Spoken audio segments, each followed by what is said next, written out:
In this video, I'm going to show you how to delete wallpapers on iPhone.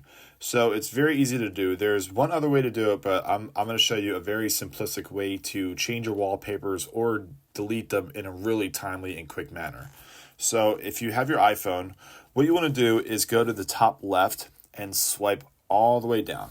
Now, I have a lot of notifications here, but you can actually just swipe those away. So when you're here, what you want to do is just click and hold, and that's gonna bring you to your wallpaper section. So from here, you have many options, whatever your wallpapers may be. And if you want to delete one of the wallpapers, all you have to do is very slowly swipe up until you see the trash can, and you can go ahead and hit the trash can symbol, and it will ask you if you want to confirm. So you can go ahead and say delete this wallpaper, and then you can actually just change it out and change them if you want to. So I can go ahead and change this one here. You can go ahead and click and hold again, and then go change it again to something that you really want. So I hope you guys found this video useful. It's real easy to delete your wallpapers, but also change them in a moment's notice. And we'll see you in the next video.